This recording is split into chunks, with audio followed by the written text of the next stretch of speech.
Bonjour à tous, mesdames et messieurs, chers amis. Malheureusement, on n'a pas assez de place et je crains qu'en plus, on dépasse la capacité de sécurité. Donc, il faut qu'on fasse attention. Alors, je salue le maire de l'Aiguillon-sur-Mer qui est en train d'essayer de trouver des places pour tout le monde. Je salue amicalement l'équipe municipale, les adjoints, les conseillers délégués, les conseillers municipaux. Je salue aussi les membres du Conseil des sages, les conseillers citoyens. Je veux saluer les habitants et aussi les nouveaux habitants arrivés dans la commune que j'ai pu accueillir tout à l'heure et à qui j'ai souhaité, avec Jean-Michel, on leur a souhaité la bienvenue. Ils étaient nombreux, il y avait à peu près une grosse centaine de personnes. Saluer les enseignants et leurs équipes. Salutations aux présidents et aux bénévoles des associations. Salutations aux acteurs économiques, aux artisans que je vois, aux commerçants, aux acteurs de la santé, aux autres acteurs sociaux et puis évidemment mes remerciements aux agents communaux qui au quotidien servent notre commune, l'embellissent et la valorisent. Merci aussi aux équipes de police municipale ainsi qu'au chef de corps des sapeurs-pompiers, la commandante du centre de secours de l'Aiguillon-la-Presqu'île. Et plus généralement, merci à chacun de ceux qui sont ici aujourd'hui, comme à ceux qui nous suivent à la vidéo. C'est pour ça que j'ai un micro et que j'ai une grosse poche, parce que ça repart, le son repart là-bas. Et votre présence témoigne de notre volonté et de votre volonté de participer à la vie républicaine de notre commune. C'est, à mes yeux, un acte fort de citoyenneté. Et cette réunion est l'occasion pour l'équipe municipale de vous préciser ses choix et le contexte dans lequel ils sont faits. Et ensuite, elle permettra d'évoquer les perspectives pour l'année 2023 et le projet de travaux 2023-2026. Et en fin de réunion, de répondre aux questions qui pourraient nous être posées. J'évoquais le contexte dans lequel s'est mise en œuvre l'action municipale. Je rappelle que les deux équipes, à peine élues en 2020, devaient patienter 4 mois avant d'être mises en place pour raisons sanitaires. Une fois élues, elles ont eu à peine quelques jours pour imaginer la bienveillance publique et devenir le relais efficace d'un État dépassé par l'urgence des besoins de la population. C'était le début de l'inédit. De chaque côté du lait, à l'heure du premier confinement de mars 2020, il nous fallait répondre aux exigences réglementaires tout en assurant la continuité du service public. Il a aussi fallu imaginer une première saison estivale, rappelez-vous, de nos communes sans accès aux plages, sans accès aux magasins, aux restaurants, sans possibilité de réunion à plus de 6 personnes, etc. Et c'est donc dans des conditions insolites et jamais connues jusqu'alors que nos équipes municipales ont travaillé à la mise en œuvre de leurs programmes municipaux. Il a fallu faire preuve d'agilité, d'adaptation pour répondre aux besoins nouveaux et c'est ainsi que les priorités sont apparues. À l'Aiguillon, ce fut la création du bulletin d'information sur la vie dans la commune, Bien vivre à l'Aiguillon, pour informer tout le monde, la mise en place d'un réseau de vigilance afin de repérer les personnes ayant besoin d'assistance.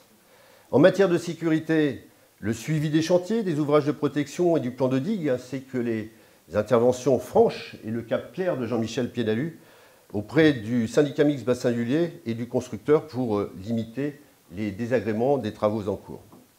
Ce fut aussi le nécessaire et grand inventaire à date de l'état des bâtiments et des équipements communaux. L'état de l'école, l'état du port, du cinéma, des bâtiments techniques, l'état des halles, de l'église, qui ont amené l'équipe à faire des arbitrages difficiles et courageux. Dans le même temps, il a fallu assurer le suivi de l'acceptation par les personnes publiques associées du plan local d'urbanisme qui permet aujourd'hui de redonner un avenir à un socle réglementaire au développement de la commune. Je rappelle aussi la mise en place de l'accès à une mutuelle complémentaire santé, ce qui m'amène dans le domaine de la bienveillance pour autrui, à saluer la direction et l'équipe de l'EHPAD de l'Aiguillon pour leur formidable dévouement et leur engagement sans faille pendant la crise pour le bien, évidemment, de nos aînés. Respect et merci aux équipes. Ce fut aussi la construction d'un nouveau programme d'animation, ainsi que la création des Nocturnes aiguillonnaises.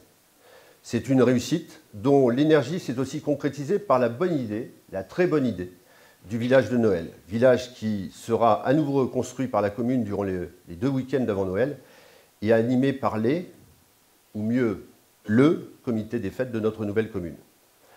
Toujours dans le domaine du vivre ensemble, s'est mis en place le nécessaire soutien au monde associatif avec la dynamisation du Forum des associations et la naissance de CALA, le comité d'animation porteur de projets au bénéfice du bien vivre ensemble. Les rencontres avec les acteurs économiques, les professionnels de la mer, les commerçants, les agriculteurs ont pu permettre de prendre en compte le besoin de chacun. Ce sont aussi des travaux avec la rénovation du parking du Wake Park, la création de l'aire de camping-car, le réaménagement du square de la mairie qui accueille à présent les commémorations républicaines. Et ce sont aussi, ici et là, des travaux de voirie et d'assainissement indispensables compte tenu de l'état de vétusté des réseaux, vétusté malheureusement partagée avec l'état de ceux de la faute.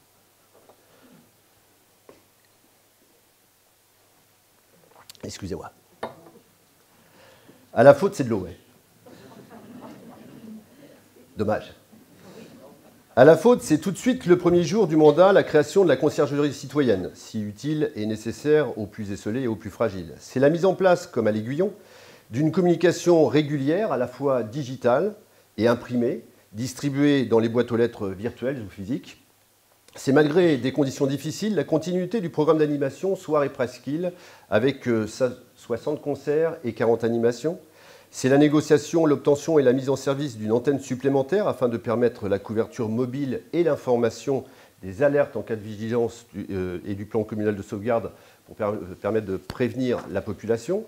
C'est la mise en place de la vidéo de protection communale qui a permis depuis une nette diminution des incivilités.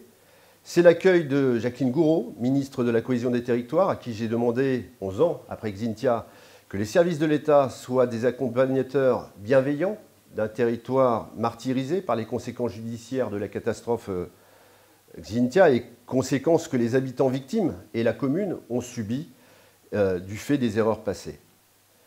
C'est l'accueil aussi de la présidente de région, Christelle Morancet, afin qu'elle constate la réalisation des grands travaux du renouveau de la commune, mais aussi qu'elle réponde aux besoins de financement des prochains travaux structurants de notre commune et de notre territoire. C'est ensuite la négociation réussie en présence de la ministre de la Cohésion des Territoires, du ministre de l'Intérieur, du ministère des Finances, après des échanges parfois vifs, de la prise en charge par l'assurance de la commune SMAC l'assurance du montant d'1 110 000 € correspondant aux indemnités légitimement payées aux victimes mais indûment demandées à la commune suite aux conséquences du procès Xynthia. À la faute, ce fut aussi un plan de travaux. C'est donc tout le port de la faute qui fut déconstruit dans sa totalité pour permettre sa reconstruction, ainsi que la création du nouveau port à sec, des équipements de lavage-carénage, de la capitainerie et de ses services de mise à l'eau, qui fut d'ailleurs plébiscité par les usagers dès son ouverture, le tout permettant une exploitation rentable dès la première année. C'est aussi la reprise des travaux de réfection de l'avenue de la Plage et de l'esplanade de la mer. C'est le réaménagement et la réfection des plages de Caristes-Coin, qui accueille aussi le monument aux morts et les commémorations.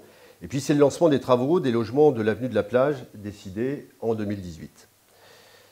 Et pour améliorer l'offre d'hébergement touristique sur la commune, c'est la demande aussi de modification simplifiée du plan local d'urbanisme afin de permettre la construction de la future résidence loisirs et de remise en forme dans le parc des Amourettes. Dans la même fréquence, je rappelle le lancement du programme de rénovation du pavillon des Dunes et la préparation de l'acquisition d'un centre de vacances en vue d'en faire un centre d'hébergement pour saisonniers.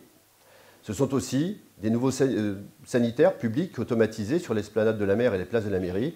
Et c'est encore l'amélioration et le développement des accès aux plages et des équipements handi-plage. Ce qui était la même chose d'ailleurs à l'Aiguillon. Le chantier vélo et circulation douce fut engagé avec la création de rues en chaussée-doux qui protègent les cyclistes et par l'installation de la station vélo au pied du parvis du parc. Et je pourrais développer encore sur la création du conseil municipal des jeunes et la mise en place du passeport du civisme afin d'acculturer nos plus jeunes à la citoyenneté, parler de la mise en place des conseillers citoyens qui œuvrent régulièrement afin d'améliorer notre confort de vivre en construisant ou en réparant les totems de plage, les boîtes à livres, les escaliers de bois, les plâtrages d'accès aux plages, les rambardes, les escaliers, etc. Mais je vais m'arrêter là pour l'inventaire rapide des actions municipales portées par les deux communes jusqu'au 1er janvier 2022. Que chaque commission, chers élus, m'excuse pour les oublis, car il doit y en avoir beaucoup, et je sais ô combien, lorsque l'on travaille longtemps sur des sujets qui nous tiennent à cœur, ne pas les entendre cités par le rapporteur peut blesser. Cependant, sachez-vous tous que chacun des élus est à la manœuvre, et tout le temps sur les sujets qui le ou la concernent, mais qu'ils œuvrent aussi de façon transverse. Et s'il y a une action dans laquelle tous ont dû travailler ensemble, c'est bien dans la création de la commune nouvelle, dans ce grand œuvre d'ouvrage. Cette création a demandé énormément de travail, énormément de réunions, de réflexions, de diagnostics, afin de pouvoir réunir administrativement les deux communes, mais aussi afin de permettre que la vision politique des deux équipes municipales puisse se rejoindre dans un projet d'avenir partagé au bénéfice des habitants de notre territoire. C'est donc l'intérêt général et l'utilité qui ont guidé les nombreux travaux de la construction de l'Aiguillon-la-Presqu'île. Je ne referai pas l'histoire de la création réglementaire de l'Aiguillon-la-Presqu'île, mais je salue le travail de tous les élus qui ont eu le courage de s'exposer dans cette action. Je félicite et je remercie aussi l'ensemble des agents qui ont dû se réinventer et accompagner la construction tout en poursuivant leur mission quotidienne afin d'assurer la continuité du service. Et enfin, je vous remercie, vous, chers habitants, qui, malgré tout notre attachement à créer les conditions de la transparence, avez été les témoins d'une décision descendante, pour le peu, qui s'imposait réglementairement aux élus, puisque si la loi impose d'informer les habitants de la création d'une nouvelle commune, ou d'une commune nouvelle, ce qui paraît être une évidence en soi, elle ne permet toujours pas le référendum, ni même la considération effective de l'avis de la population. Malgré cela, nous avons, je l'espère, créé les conditions d'une information sincère, d'une information transparente. Le nom de la commune a fait débat. Tout le monde peut constater que nous n'avons rien perdu, que les noms des villages fondateurs sont toujours là et que l'on a gagné en plus un nom qui nous réunit, celui de l'Aiguillon-la-Presqu'île. À présent, la commune de l'Aiguillon-la-Presqu'île est mieux armée que ne l'auraient été les deux communes fondatrices seules face à la baisse constante du montant des dotations de fonctionnement qui sont versées par l'État. Face aussi à la dépossession des communes de la maîtrise de leur fiscalité locale. La commune nouvelle nous protège momentanément de cette baisse des recettes alors que les charges de fonction augmentent dans toutes les communes de France. Je ne parlerai pas de la facture énergétique, je vous donne simplement un exemple. Quand vous, sur votre facture, vous allez voir cette année sur la facture d'électricité à une augmentation en moyenne de 22 à 23 euros par mois, ce qui est énorme déjà, nous, les collectivités, on va multiplier par 300%. Vous comprenez que la gestion va devenir compliquée. Mais surtout, la commune nouvelle nous permet des leviers financiers qu'on n'aurait jamais eus si nous n'avions pas créé cette commune, afin d'envisager dans la durée nos politiques d'investissement structurants pour le territoire. Avant d'aller plus en avant dans les projets, j'aimerais vous rappeler ou vous informer, si vous ne le savez pas déjà, du positionnement intercommunal, départemental, régional, voire national de votre commune, fruit de l'action de l'équipe municipale et de nos agents à la manœuvre. Ainsi, pour ces plages fautaises, l'Aiguillon-la-Presqu'île a obtenu le label Pavillon Bleu qui valorise la commune pour sa politique de développement touristique durable et la qualité de son offre. En parlant de plages et afin de créer le mieux vivre pour tous, nombreuses sont les plages aiguilles presqu'îliennes qui ont le label Handiplage, qui est le premier label d'accessibilité des plages pour personnes à mobilité réduite. Le label Ville active et sportive distingue aussi l'Aiguillon-la-Presqu'île qui développe des politiques volontaristes pour promouvoir l'activité physique, l'activité sportive et ludique sous toutes ses formes et surtout pour qu'elle soit accessible au plus grand nombre. Toujours dans le domaine du sport, la commune nouvelle s'est vue décerner le label Terre de Jeux pour son implication dans la préparation des Jeux Olympiques de Paris 2024. Et s'est ajouté récemment l'obtention du label Centre de préparation aux Jeux Olympiques, label décerné à notre commune qui remplit des critères d'exception permettant d'accueillir des fédérations olympiques du monde entier, des fédérations internationales, dans le cadre de la préparation des Jeux olympiques 2024. Et c'est évidemment le skatepark qui pourra accueillir l'entraînement des champions internationaux. S'agissant de la citoyenneté, la commune a obtenu très récemment le label Ville et Village Citoyen, outil de reconnaissance, de valorisation et d'amélioration pour les communes qui mènent des démarches citoyennes. Ont été salués le Conseil des sages de l'Aiguillon-la-Presqu'île, les actions des conseillers citoyens, le passeport du civisme et les conseils municipaux des jeunes. En matière de culture du risque, l'Aiguillon-la-Presqu'île s'est vu aussi décerner le label France Résilience Collectivité pour la préparation des outils et des moyens mis en place par notre commune pour la gestion des risques et des crises. Je rappelle que le 13 octobre prochain, j'ai proposé que se déroule à l'Aiguillon-la-Presqu'île la journée internationale portée par l'ONU de la prévention du risque contre les catastrophes naturelles et technologiques.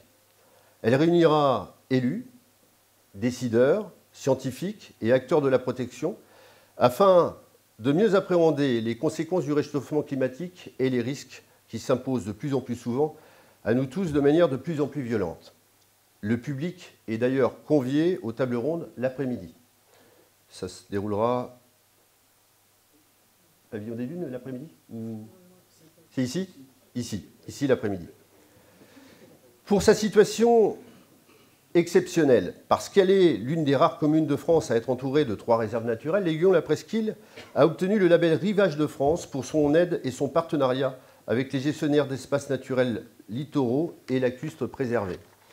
Et pour une grande partie de tout cela, la commune a retrouvé son label de commune touristique qui est le premier échelon du label touristique français, mais surtout, j'ai le plaisir de vous annoncer, comme je l'ai dit tout à l'heure aux nouveaux arrivants, que depuis vendredi dernier, l'Aiguillon-la-Presqu'île a obtenu le label Station classée, le label d'excellence touristique qui est la plus haute dénomination nationale reconnaissant les grandes stations touristiques de France.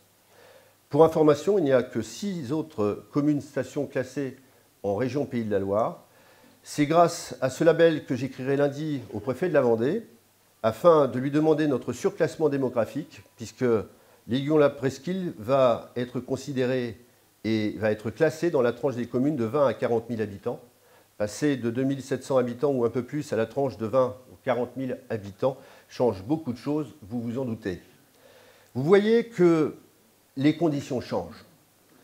La considération de la parole de l'Aiguillon-la-Presqu'île change. Et dans l'intercommunalité, elle est importante et lui permet une participation active dans la politique communautaire. Jean-Michel Piédalu, qui est vice-président du syndicat mixte Bassin du Lay, syndicat qui a la charge de la construction et l'entretien des ouvrages de protection, nous représente dans la politique de lutte contre la submersion marine, mission et enjeu d'importance pour notre territoire dont on sait qu'il est exposé. Et pour ma part, je suis vice-président de la communauté de communes et membre du bureau. Et j'y porte évidemment votre parole tous les mardis et tous les jeudis soirs.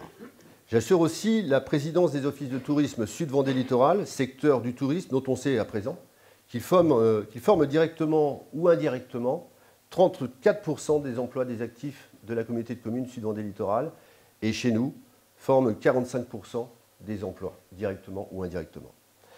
C'est ainsi que le positionnement et le point nouveau de l'Aiguillon-la-Presqu'île, qui s'appuie évidemment sur les actions municipales que j'ai développées tout à l'heure des communes fondatrices, nous permet aussi et surtout de lancer le programme des grands projets 2023-2026. Alors, quels sont ces projets municipaux? Eh bien, je vais boire avant de vous le dire. Je vais garder la bouteille.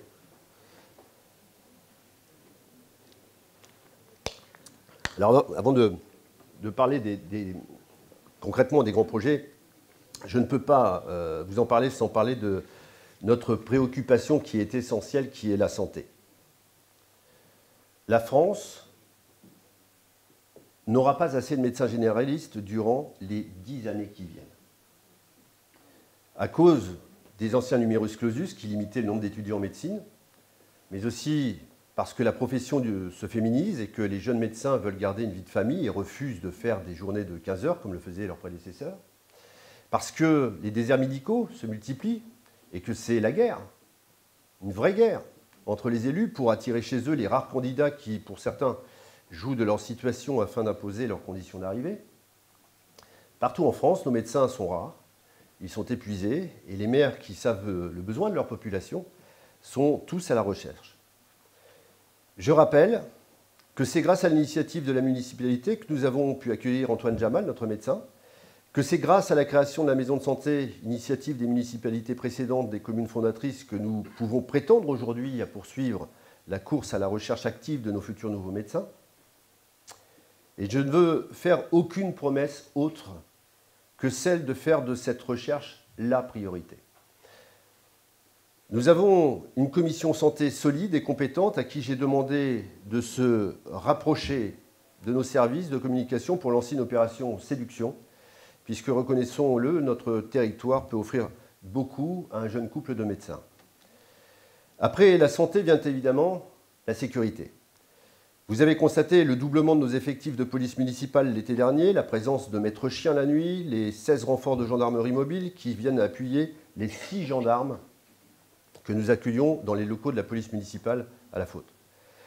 Si les étés 2020 et 2021 ont été marqués par des incivilités de jeunes gens assoiffés de liberté après le déconfinement, la commission sécurité qui regroupe tous les acteurs de ce thème, c'est-à-dire la police, la gendarmerie, les pompiers, les maîtres nageurs, tous ont constaté une saison particulièrement calme cet été, alors qu'elle a connu un record de fréquentation touristique historique. La vidéosurveillance, déjà active sur le territoire fautais, a contribué à éviter l'incivisme. Elle sera installée à l'Aiguillon au printemps 2023. Toujours en sécurité, si notre plan de digue est terminé, il n'empêche pas les conséquences du réchauffement climatique d'évoluer rapidement et de façon, comme je le disais tout à l'heure, parfois violente. Notre devoir de mémoire et notre histoire commune nous imposent l'anticipation et la vigilance, et cette culture du risque se traduit dans l'action municipale par la rédaction d'un nouveau DICRIM, qui est le mode d'emploi, pour ceux qui ne le savent pas, des bons comportements en cas d'alerte lancée par Météo France ou par la mairie. Et vous devez tous l'avoir, tous pouvoir le lire rapidement. Collez-le sur votre frigo, dans les toilettes, dans vos locations. Nul ne doit ignorer les comportements à suivre en cas de pépin. Cette culture du risque se traduit aussi par la refonte du plan communal de sauvegarde et la refonte à l'échelle du nouveau territoire. Ce plan est le cahier des charges des décisions à mettre en œuvre par les autorités en cas de crise, et pour avoir testé sa mise en œuvre en cas de crise, on l'a fait plusieurs fois et nous nous sommes rendus compte que sans relais d'information sur le terrain, le PC opérationnel peut passer à côté d'une personne fragile qu'il faudrait évacuer avant la crise, mais qui n'aurait pas eu l'information, faute de moyens, faute de capacité. Et c'est pourquoi nous sommes la première commune de France à avoir débuté la création d'un réseau de voisinage. Nous avons besoin de vous. Nous allons poursuivre la création de ce réseau de voisinage en découpant le territoire par secteur. Dans chaque secteur, nous avons besoin de 2 référents volontaires qui seront nos relais d'information en cas de crise. Ce réseau de voisinage n'est ni plus ni moins que l'expression de la bienveillance que l'on doit aux plus fragiles d'entre nous.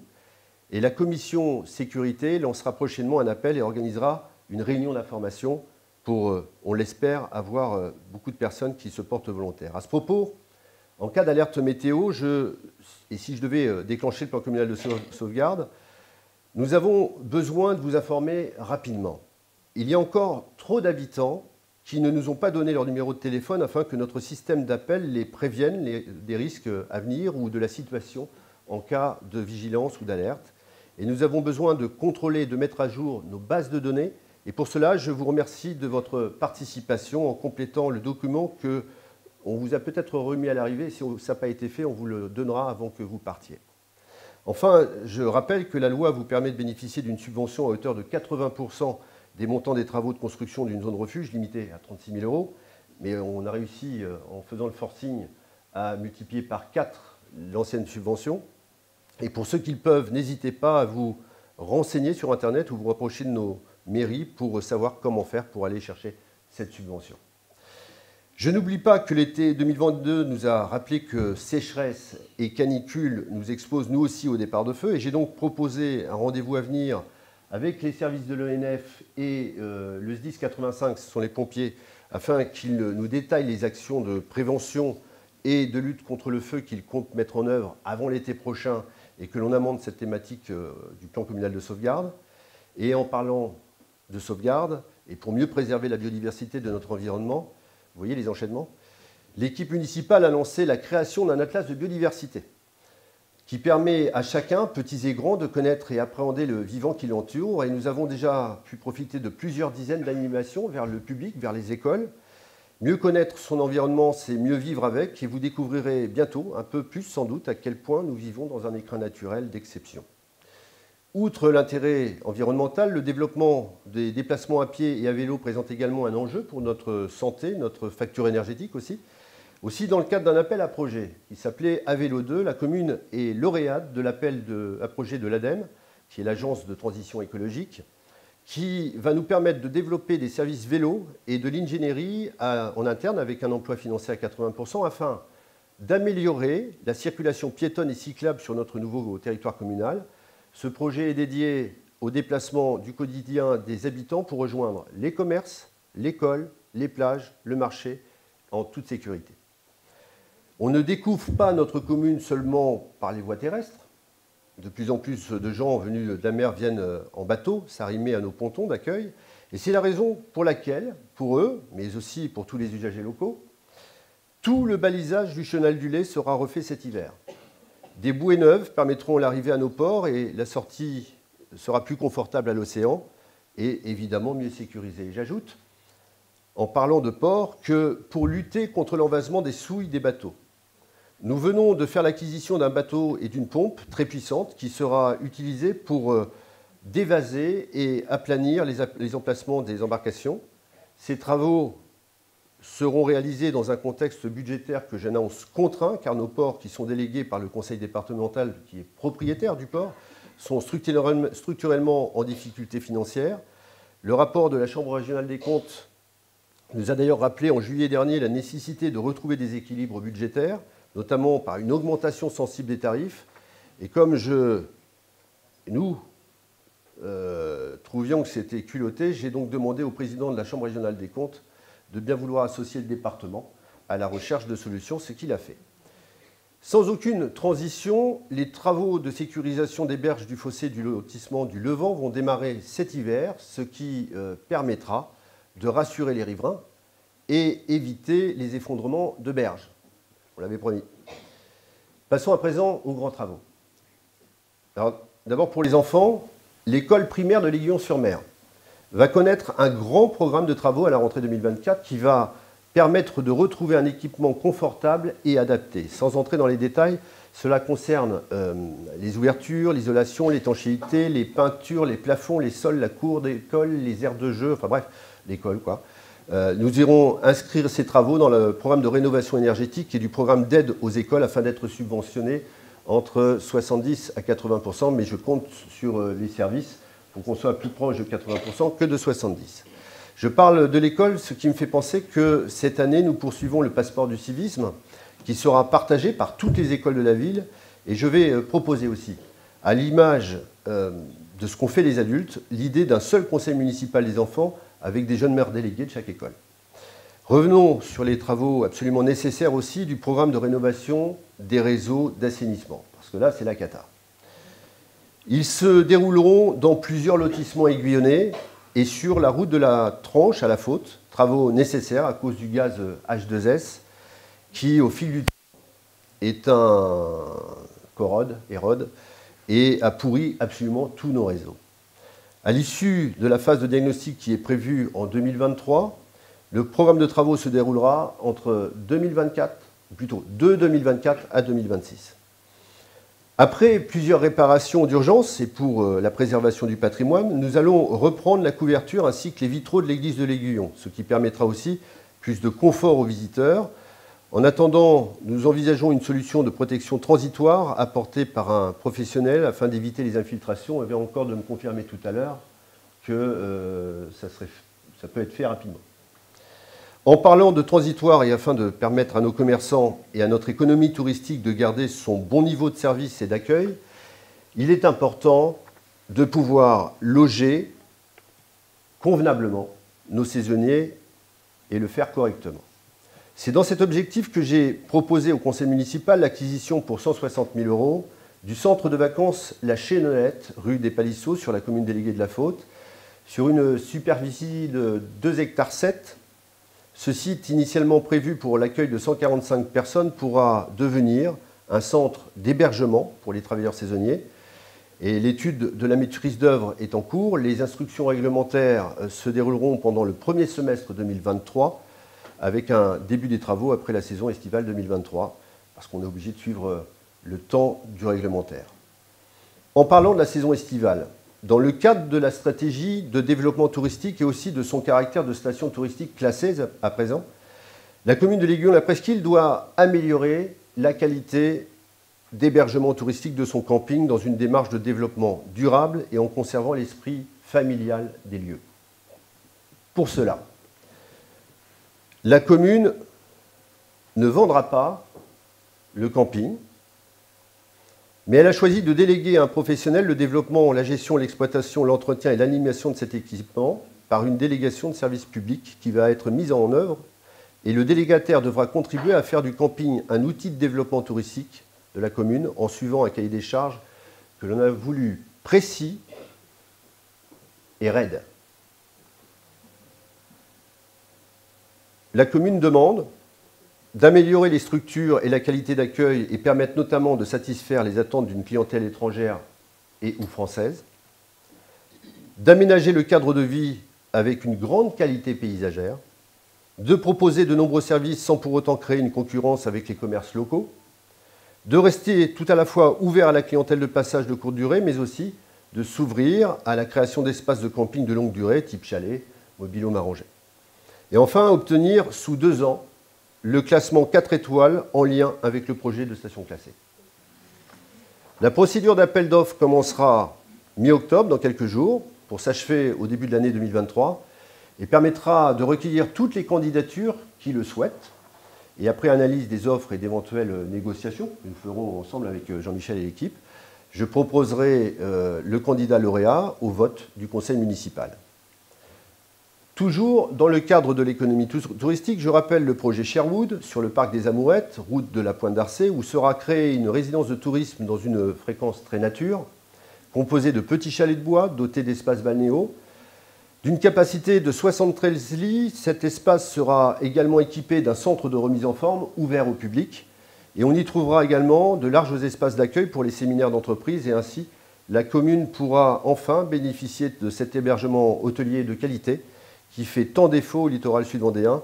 Et le projet débutera fin 2023. Et puis, puisque l'on parle d'habitat, je rappelle la fin des travaux et la livraison prochaine des 9 logements construits par Podelia, avenue de la Plage. J'annonce la volonté de Vendée Habitat d'un programme de 18 appartements à construire sur l'île aux Foches, au centre-bourg de l'Aiguillon, entre la rue Jacques Moreau et la rue Maréchal Foch. La maîtrise d'œuvre et les consultations se feront en 2023 pour des travaux début 2024. Cette nouvelle offre raisonnée permettra de répondre un peu mieux à la demande grandissante de logements de qualité et bien situés, dont les loyers doivent être accessibles à un plus grand nombre. Je reviens encore sur le tourisme et sur les merveilles de notre territoire, comme la Pointe d'Arcet. La Pointe de l'Aiguillon est un espace très fréquenté par le public, par la route, permettant d'amener des véhicules jusqu'à son extrémité. Alors ces derniers, ces véhicules, ils stationnent de façon anarchique, parfois insupportable, sur un espace malheureusement très dégradé. Le Conservatoire du littoral travaille depuis plusieurs années, aux côtés de la commune de l'Aiguillon, à la définition d'un projet de requalification paysagère et écologique de la pointe, afin de réorganiser les stationnements et les flux et valoriser le tourisme durable.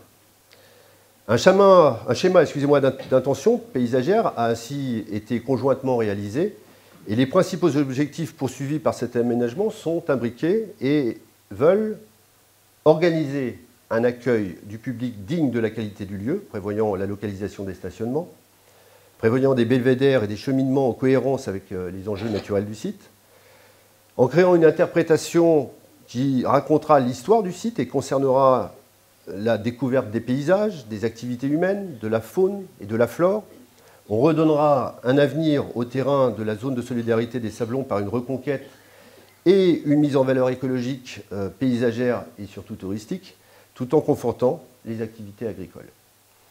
Le Conservatoire du littoral assurera la mise en œuvre de ce projet et sa maîtrise d'ouvrage et le financement, et il y en a pour plusieurs millions, sera supporté par l'État, par la région, par le département et par l'Europe. L'esprit et le dessin d'aménagement global afin de faire de la Pointe de l'Aiguillon un site d'envergure nationale est actuellement pensé et proposé par Alain Frété, qui a reçu récemment le Grand Prix national du paysage sur des projets d'envergure nationale. Et pour ceux qui connaissent le Cap Fréhel, qui l'ont connu il y a 15 ans et qui y sont retournés récemment, vous verrez ce que le monsieur est capable de faire. Je pense que la Pointe de l'Aiguillon, dans quelques temps, sera vraiment une pépite nationale. Plus que 2 grands projets, mais je voudrais vous parler avant de notre quotidien, Jean-Michel et moi et une partie de l'équipe, quand on travaille avec les services de l'État. Je viens de parler de la Pointe de l'Aiguillon. Vous vous rappelez que la commune de l'Aiguillon avait un projet de stationnement pour camping-car, d'aire de camping-car, au Gade Bourse, sur l'aire des Gade Bourse. Et après 6 ou 7 réunions avec les services de l'État, avec un coordonnateur qui permet, parce que l'État a plusieurs voix, l'État ne sait plus parler d'une voix, donc il a décidé de nommer un coordonnateur de ces différents services. Et donc avec ce coordinateur, il a été envisagé un premier permis d'aménager, un second, des financements, des arrêtés de financement, c'est-à-dire que l'État finançait le projet. Et au dernier moment, pour des raisons que je vous expliquerai dans une autre réunion, ils ont dit « Ah ben non, non en fait, nous sommes trompés, monsieur le sous-préfet est venu me voir en me disant « Non mais écoutez, s'il faut que je l'explique à la population, je vais le faire, etc. » Et on ne peut plus le faire. Voilà le genre d'instabilité qui est notre quotidien. Je vous donne cet exemple, il y en a plein d'autres. Hein, mais ça, c'est le genre d'instabilité administrative qui est insupportable. L'administration qui, au XIXe siècle, avait pour rôle de fluidifier et de rendre possible la mise en œuvre des décisions politiques afin que l'usager, le citoyen, puisse bénéficier de cette décision politique. Aujourd'hui, ce n'est pas du tout ce que fait l'administration d'État, ou en tout cas certains services d'État. Leur boulot, c'est de diluer leurs responsabilités, d'éviter d'en prendre et faire en sorte de se protéger derrière le millefeuille réglementaire et relaisser les responsabilités aux petits copains qui sont généralement des maires. Voilà. Alors, plus que 2 grands projets, celui de la redynamisation du centre-bourg de l'Aiguillon et celui du pont. Parlons du centre-bourg. Le projet a pour objet de requalifier l'image du centre-bourg de l'Aiguillon en adaptant les nouveaux aménagements à l'évolution des pratiques de la population dans les nouveaux lieux. Non ?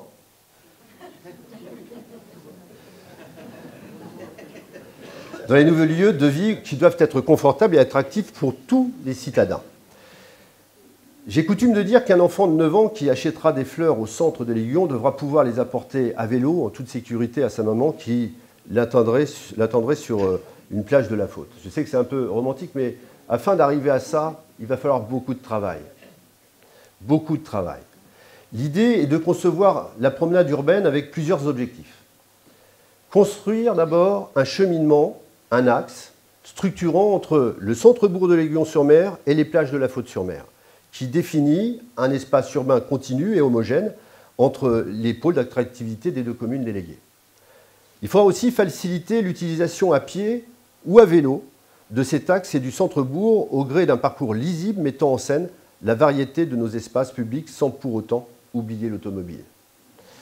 Il nous faudra créer une déambulation accessible à tous et ponctuée par des espaces animés, un cheminement par la rue commerçante de l'Aiguillon et la place de la mairie qui retrouveront des animations, en allant vers la salle des fêtes, puis le plan d'eau, le port, le pont, et le nouveau petit pont, le skatepark, l'avenue de la plage, le casino, la plage.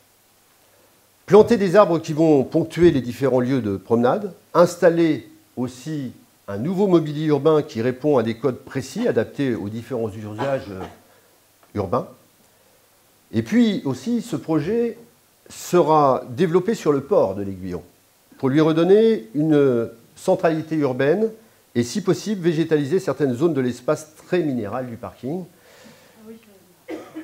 Toujours Pour le port, il nous faudra valoriser le patrimoine bâti et harmoniser les espaces commerciaux, créer des espaces sécurisés pour les piétons et les vélos en les séparant des flux de circulation.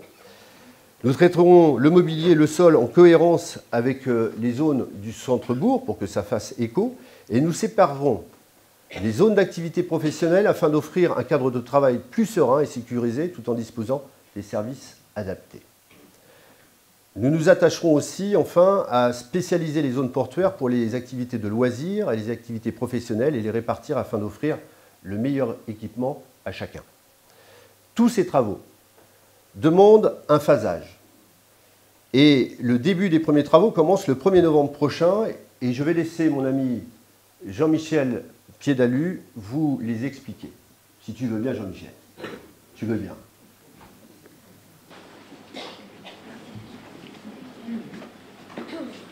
Bon, mesdames, messieurs, donc effectivement, c'est avec plaisir que je vais vous annoncer le début des travaux, effectivement, de la redénimation du centre-bourg, puisque ça fait quasiment 2 ans qu'on vous en parle, et vous n'avez rien vu venir.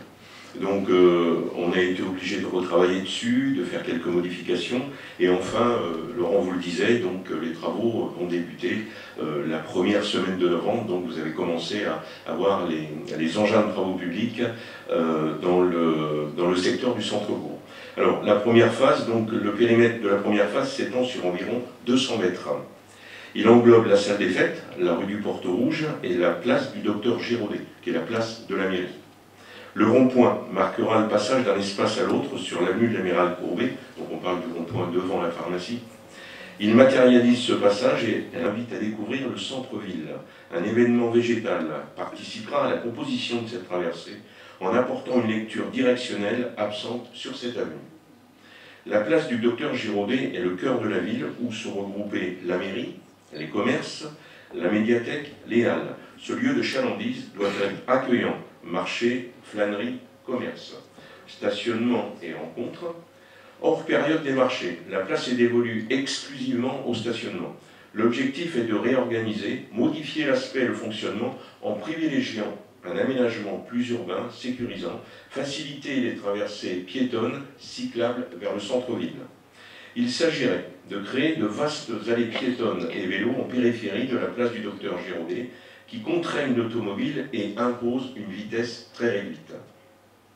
Végétaliser la place, plantation d'arbres, pour créer des espaces apaisés, invitant à la découverte et à la flânerie.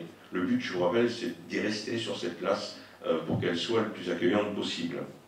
Agrandir les terrasses commerciales et les détacher du flux automobile, agrandir et valoriser le parvis de la mairie, créer une zone de rencontre sur la rue du Porte-Rouge qui priorise la circulation piétonne et vélo. Créer un plateau surélevé au droit du carrefour, intégrant le carrefour avec la rue de la Chicanière et proposer une ambiance urbaine marquée par l'aménagement, par le traitement spécifique indiquant la priorité de la traversée piéton-cycliste. Encadrer l'aménagement par un signal vert, plantation d'arbres d'alignement, perceptible de loin par l'automobiliste. Sécuriser les déambulations piétonnes et continuer les cheminements piétons cyclables vers le centre-ville. Réaliser 2 parkings distincts avec entrée-sortie sur l'avenue de l'Amiral Courbet, vous l'avez compris, c'est les parkings et salles des fêtes. Modifier le tracé de l'avenue de l'Amiral Courbet pour agrandir la terrasse des commerces et faciliter le tourne à droite vers la rue de la Chicanière. Enfin, créer une voie cyclable en citre propre le long du plan d'eau qui se dirige vers l'espace portuaire. Les échéanciers, donc je vous l'ai dit, la première phase donc, va débuter dans les prochaines semaines, donc à compter du 1er ou du 2 novembre. Et la fin des travaux de cette première phase est prévue pour juin 2023. Ça s'explique par la présence effectivement des touristes, des ouvertures de marché et le moins de difficultés possibles pour les commerçants. Donc la deuxième phase, l'étude de faisabilité et de maîtrise d'œuvre devrait débuter le 1er septembre 2023, le premier semestre 2023, et les travaux réalisés entre 2023 et 2025. Voilà, je vous remercie de votre attention. Alors, c'est ce qu'on a dit, madame. Il y aura des arbres. On va planter des arbres. Alors,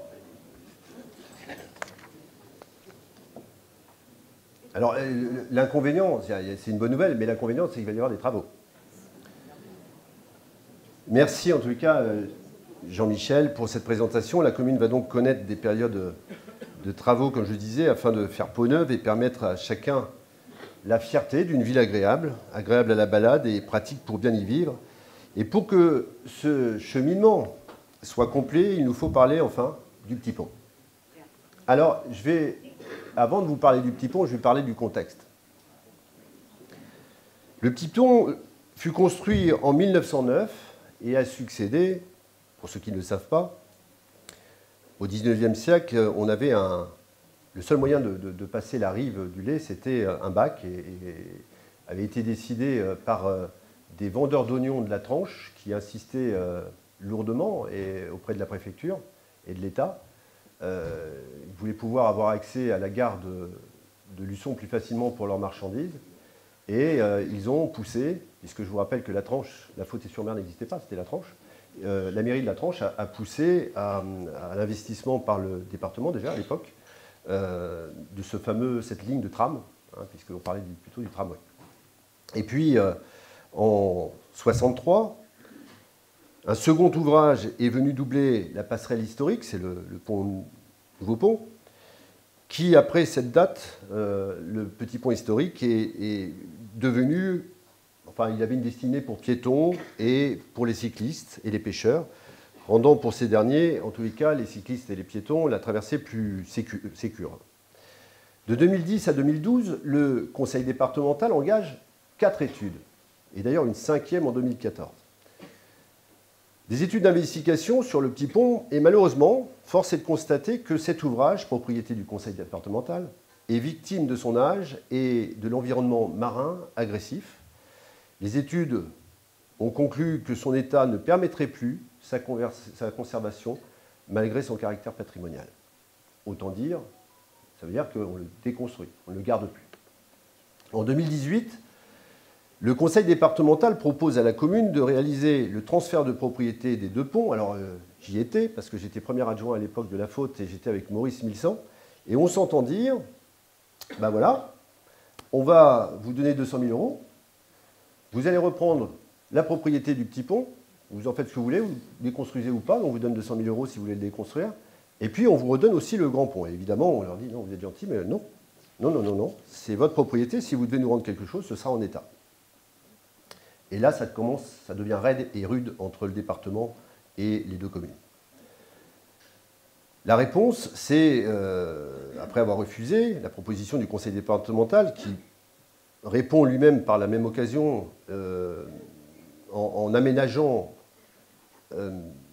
une circulation, je ne sais pas si vous vous rappelez, sur le grand pont routier et impose une réglementation interdisant le passage des véhicules de plus de 19 tonnes et n'autorisant qu'avec une alternance les véhicules de 3,5 tonnes, malgré la contestation des communes, eh bien, ils le font. Et nous, on savait ô combien la reconstruction de la Faute nécessitait le passage justement de ces véhicules. On voit bien que c'était histoire d'embêter les gens, puisque aujourd'hui, on peut le faire. 2019, les maires négocient un financement du conseil régional et sauvent momentanément le petit pont de la déconstruction. Ce financement de la région est de 2 millions € et permet de négocier la prise en charge de la maîtrise d'ouvrage par le département et la déconstruction et aussi la reconstruction d'un nouveau pont. Une convention prévoit des modalités de participation pour le conseil départemental qui se positionne à hauteur de 400 000 €. Donc, je résume, on passe d'une situation où on nous dit « vous reprenez tout, on vous donne 200 000 €, vous faites ce que vous voulez », à une situation, bon, la région va donner 2 millions €, ce qui est pas mal, elle n'était pas obligée. Le département, bon, voyant la région donner 2 millions €, c'est compliqué de ne pas donner un peu plus, donc passe à 400 000 €. Et nous dit, avec 2,4 millions, on peut imaginer une convention où les maires acceptent l'idée que s'il y a à mettre en plus, et évidemment il y a à mettre en plus à 2,4 millions, on ne fait pas un pont, ce sera la charge des communes. En 2021, le conseil départemental engage une consultation pour trouver un constructeur et un architecte. Généralement, le constructeur a son architecte à ce niveau-là, pour faire le projet. En juin 2022, le projet est retenu et nous est présenté avec Jean-Michel. Et le coût est estimé à 3 700 000 € et doit faire l'objet d'une nouvelle convention pour laquelle nous négocions une participation du conseil départemental, cette fois de 800 000 €. Donc on est passé de 200 000 à 400 000 à 800 000, et ou 20% du coût du projet. En septembre 2022, le conseil municipal, dans la continuité républicaine, puisque la signature des anciens maires était engagée, on valide la nouvelle convention qui propose un taux de financement de 75% par le département et la région, cumulé, et 25% de participation communale. Alors, quel est le projet? Eh bien, le cheminement proposé, en fait, serpente, telle une onde marine que vous voyez, et l'ample mouvement de balancement est renforcé par la largeur variable du platelage. Cette largeur de passage est absolument cruciale pour le confort, pour l'usage, et notamment pour permettre la diversité des usages. Je rappelle que ce pont, c'est à la fois un pont piétonnier, un pont cyclo et un pont de pêche. Et on doit, pour autant, ne pas contraindre les espaces dédiés à chacun. Le projet offre une vaste esplanade partagée, comme je le disais, et la largeur varie de 4 à 7 mètres, ce qui presque double la largeur du pont actuel, et dégage ainsi de vraies places belvédères propices à l'observation ou bien à l'installation de postes de pêche à carrelet. Les différents usages piétons, cycles et pêche cohabitent librement, mais sont néanmoins organisés grâce à une bande centrale, je ne sais pas si on la voit derrière moi, plus roulante, matérialisée par des marquages au sol. Et les espaces élargis sont quant à eux séparés de l'axe central par quelques bancs qui sont dans la masse du pont et des bacs plantés, des jardinières qui sont dans la masse du pont. L'ondulation de la passerelle procurera des perspectives toujours changeantes et rendra l'expérience de la traversée joyeuse et ludique, enfin on l'espère. Et les garde-corps sont légers, ils sont transparents et de hauteur rassurante, 1,20 m pour les familles et les cyclistes. La lisse en bois, qu'on a voulu confortable pour reposer les mains ou les avant-bras, a été calculée aussi par ailleurs pour autoriser l'installation des équipements de pêche au carrelet, si chers à la tradition de notre territoire.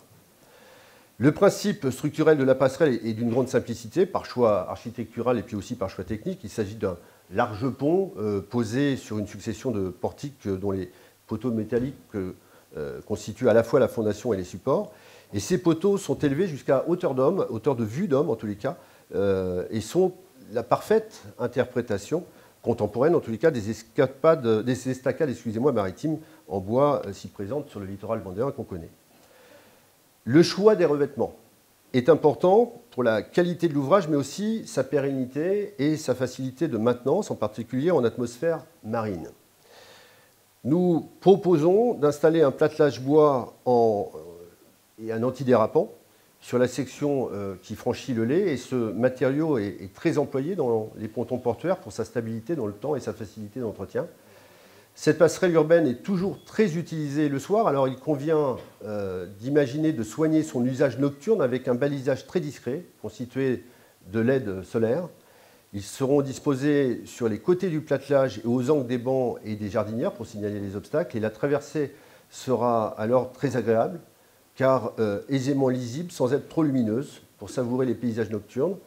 Ces plots à LED solaires ponctuent aussi la rive extérieure de l'ouvrage, par des petits points lumineux très discrets. Et de nuit, on devinera au loin la belle ligne de la courbe de la passerelle. Alors l'échéancier. Le conseil départemental est donc le maître d'ouvrage du projet. Alors, je reviens tout à l'heure, parce que je vous disais qu'on a négocié 800 000 euros, qu'on est passé de 200 à 400 à 800. En fait, on n'a rien négocié, parce que quand vous êtes maître d'ouvrage dans la chose publique et que vous financez, vous êtes partie prenante dans le financement de travaux publics, celui qui est maître d'ouvrage ne peut pas ne pas investir moins de 200 000 euros, moins de 20%. Donc en fait, si vous comptez, vous voyez le prix du pont, 20%, c'est en fait, ils n'avaient pas le choix, ils nous devaient 800 000. Donc ce n'est pas par largesse qu'ils l'ont fait, c'est parce que la loi l'impose. Le conseil départemental, je le disais, est donc maître d'œuvre, et c'est lui qui va assurer tout l'échéancier du projet sous le regard évidemment très assidu de la commune. Alors, l'étude réglementaire et technique, elle a commencé, elle débute là et elle finira en 2023. Le début de la déconstruction commencera dans l'année 2024 et la construction se fera la fin de l'année 2024 jusqu'en 2025, fin 2025. Voici, messieurs, dames, un aperçu de la vision et des projets municipaux de l'équipe d'élus qui est à la manœuvre, que je remercie encore chaleureusement pour son engagement et son travail. Je tiens aussi à exprimer devant vous un sincère merci pour son accompagnement quotidien à Jean-Michel Piédalu et lui témoigner mon respect pour son cap clair en politique et dans la gestion de la chose publique. Je commence à avoir un peu l'habitude, c'est extrêmement rare et c'est précieux. Ensemble, la mission que nous confions tous les deux est constante. Elle est que chacun de ceux qui sont à la manœuvre pour vous soit utile pour le mieux vivre, pour le bien vieillir, dans un environnement préservé et respecté. Voilà, messieurs, dames, c'était les choses que j'avais à vous dire. J'ai résumé parce que, évidemment, il faut résumer 2 ans et demi d'activité et 3 ans et demi de projet. Sinon, ça aurait été bien long. Mais voilà quelles étaient les choses que nous voulions vous exposer aujourd'hui, les informations qui sont importantes pour vous. Et j'espère en tous les cas que les chantiers qui sont mis en œuvre vous rendront fiers d'habiter l'Aiguillon-la-Presqu'île, que vous soyez Fautais ou que vous soyez Aiguillonnaise. Voilà. Je vous remercie beaucoup.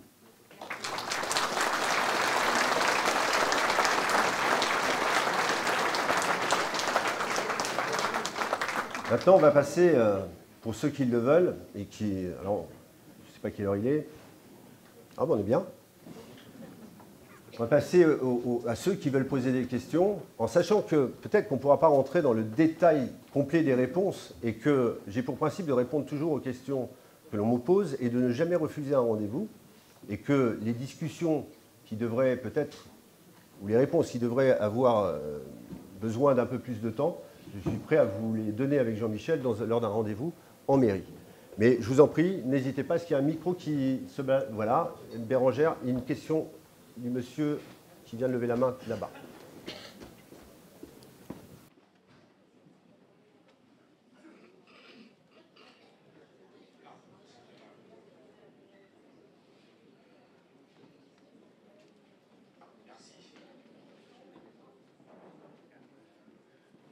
Bonjour. Bonjour monsieur. Bonjour, et je vous remercie déjà d'accepter ma question. Je voudrais savoir pourquoi, pour se renseigner sur les informations des 2 communes ou de la commune, il faut aller sur Twitter ou Facebook, parce que le site de l'Aiguillon, j'allais dire le site officiel, n'est pas mis à jour. Cette réunion n'était pas mise lundi dernier, elle n'était pas encore affichée sur le site de l'Aiguillon officiel. Or, Facebook et Twitter sont 2 entreprises privées et je ne vois pas pourquoi, pour me renseigner, je dois en plus adhérer à ces sociétés qui sont, à mon avis, mais ça c'est le mien, un peu douteuses parfois, toutefois dans leurs propos. Donc je ne vois pas pourquoi je dois, pour me renseigner sur ma commune, aller sur Twitter et Facebook. Merci monsieur pour votre question. Alors je vais me permettre d'y répondre, je ne sais pas si Jean-Michel veut y répondre, mais je vais y répondre. D'abord, vous avez raison. Je ne peux que dire que vous avez raison, c'est-à-dire que quand on a un site internet d'une ville, il est là justement pour informer, pour permettre la transparence, pour permettre justement ce que la démocratie, quand elle est bien appliquée, veut, c'est pouvoir permettre à la population, qui est souveraine, suivre l'activité de ses maires, de ses élus et de l'action municipale. Et si vous n'avez pas pu trouver sur le site de la commune les informations dont vous avez besoin, en tous les cas, qui étaient nécessaires à la venue dans cette réunion, je ne peux que dire que c'est un loupé de l'administration et de nos services et qu'on va corriger le tir. Et alors, pour le comparatif entre l'information de la chose publique sur les véhicules de communication publique et les véhicules, on va dire, les réseaux sociaux, où on est 100% connecté, on ne peut pas nier, et je ne reviens pas sur ce que j'ai dit, vous avez absolument raison. Donc ça va être corrigé, c'est le principe même de la communication, c'est d'avoir un site municipal qui est à jour. Mais les réseaux font partie de la communication actuelle, même si on peut vraiment douter de temps en temps de l'usage de ces réseaux. Mais on ne peut pas faire comme si ça n'existait pas. Et pour ceux qui n'ont pas Internet? Et pour ceux qui n'ont pas Internet, madame, il y a, vous savez, on se remet en route là, hein, ces deux communes qui se remettent en route, il y avait de chaque côté de la commune, de chaque côté du lait, il y avait deux supports de communication différents, enfin pas différents, deux supports de bulletins, hein, des bulletins. Il y a même eu, pendant la crise Covid, pour ceux qui s'en rappellent, des bulletins qui ont été boîtés directement pour être certain que tout le monde l'avait. Et vous avez raison, on remet en place avec les équipes de Bérengère le bulletin qui s'appelle le MAG, qui va être produit tous les premiers mois de chaque trimestre, afin que vous puissiez suivre l'information. Et le MAG, le premier numéro du MAG a été fait enfin, le dernier, c'était en décembre. Début juillet, excusez-moi, début juillet. Oui, merci pour cet exposé aussi. Tu as évoqué tout à l'heure que la commune verrait son coût d'énergie multiplié par 300%. Que faire par rapport à cela? On voit à la télévision actuellement à peu près quotidiennement une commune qui est devenue complètement autonome en matière d'énergie. Et je voudrais savoir si vous envisagez à terme de développer cette perspective. Alors, une sous-question, est-ce qu'on pourrait aussi disposer pour nous les habitants de conseils pour constituer des coopératives d'habitants permettant d'être aussi autonomes dans notre consommation énergétique? Merci pour cette question qui est vraiment une question d'actualité et qui est une bonne question. Alors il y a deux questions dans ta demande. La première, la politique de la commune, elle est, vous avez dû le sentir, on a un côté, même si on n'est pas écolo vert, etc., mais on a vraiment une dimension environnementale qui nous préoccupe. C'est-à-dire qu'on vit sur un territoire de réserve, un territoire exceptionnel qui fait que déjà nous sommes enclins tous à faire très attention à la préservation de notre environnement. Et au-delà de la facture énergétique, il y a déjà des politiques qui sont menées. Je parlerai par exemple des deux écoles qui passent à un chauffage à pelure de bois, mais j'entends plus le chauffage et l'éclairage des autres bâtiments. Et peut-être aussi même, dans ta question, l'éclairage public. Les réseaux, alors je reconnais une chose que chacun ici peut reconnaître, il suffit de rentrer de Paris, de Tours, de Niort, et rentrer chez nous, vous quittez l'autoroute à Saint-Hermine à minuit. Vous êtes dans le noir en traversant Luçon, vous êtes dans le noir en traversant Trièze, vous êtes dans le noir en traversant Saint-Michel, et vous êtes en feu d'artifice géant quand on arrive chez nous, parce que même quand vous survolez, et vous rentrez, vous avez pris l'avion, vous survolez, moi j'adore, mais je sais où j'habite. On nous voit du ciel.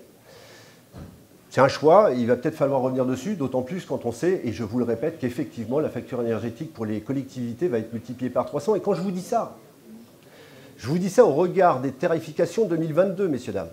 C'est-à-dire que ce sont les chiffres que nous ont donnés le CIDEV sur des bases de tarification 2022. Et quand vous savez qu'en ce moment, pour acheter le kilowattheure, les gars du CIDEV veulent appuyer sur le bouton à 450 € et disent « Ah non, ça passe à 600 » et que c'est complètement volatile et intenable, vous imaginez le risque de rupture des services qui peuvent arriver en France dans peu de temps. Pour te répondre concrètement à la question, c'est même plus une idée qu'on a comme ça en l'air. C'est qu'on va être obligé de toute façon de faire des économies de charge. C'est-à-dire que je ne veux pas ici qu'on me dise ou qu'on dise à Jean-Michel, alors que je crois, parce que la Chambre régionale des comptes, même si elle allume le port de l'Aiguillon pour un déficit structurel, mais ça, on en hérite, on va faire ce qu'il faut. Mais je vous rappelle que quand on a marié les deux communes, les CAF, c'est-à-dire l'épargne nette des deux communes, il y en a plein qui pleuraient pour avoir la même chose. Enfin, on a des CAF nettes qui sont très importantes. Or, on calculait avec Jean-François Etienne, et je ne sais pas où il est là, je lui ai dit, écoute, vite, regarde combien ça va nous coûter cette année, rien que cette année, je ne parle même pas du tarif qui va arriver, hein, je parle de l'ancien tarif qui avait déjà augmenté. On a augmenté de combien? 80? On a augmenté de 80 000 €. 80 000 €, c'est 20% de la CAF quand on s'est marié. Enfin, de l'épargne nette. Ça veut dire que l'année prochaine, ce sera la moitié. Sur des tarifs 2022. Je ne sais pas où on va en 23, enfin en 24, excusez-moi. Mais quelle que soit la bonne gestion qu'on aura, on va être largement impacté par la facture énergétique. Alors, pour te répondre, c'est de toute façon une mission financière de la gestion de la commune. Et si vous voyez un peu moins d'éclairage dans la commune, il ne faudra pas s'étonner.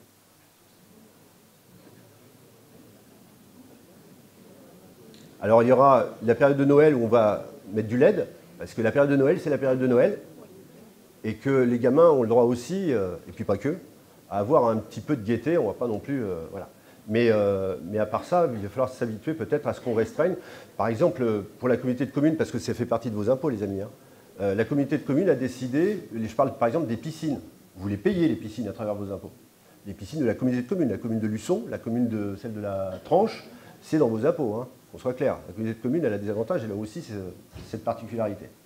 Et j'ai demandé à la présidente de région mardi après-midi de baisser d'1 degré, enfin d'accepter l'idée de proposer de baisser d'1 degré Celsius les piscines, parce que quand on a regardé, on s'est rendu compte qu'on gagnait à peu près 100 000 € en faisant ça. Alors on ne peut pas descendre, après il y a des règles, hein, c'est-à-dire que pour les enfants, etc., on ne peut pas les mettre tout bleus en train de grelotter, mais il y a du service public, et puis il y a un choix aussi, il y a des choix de services et de dépenses. Mais les économies d'énergie, oui. Vous avez une autre question, monsieur? Vous êtes... c'est à moi. C'est à vous. Je ne sais pas où vous êtes. Suis là. Bonsoir, madame. Bonsoir. Bonjour. Oui, bonjour. Donc j'habite route de la Tranche et on a fait venir les pompiers donc, samedi dernier parce qu'il y avait un nuage de fumée dans le bois et ma maison jouxte donc, ce bois. Et donc les pompiers de Moutier sont venus. Et évidemment, on a eu un gros problème, c'est qu'il n'y a pas de passage pour aller dans les bois. Donc, voici ma question. Qu'est-ce qu'on va devenir s'il y a le feu dans le bois?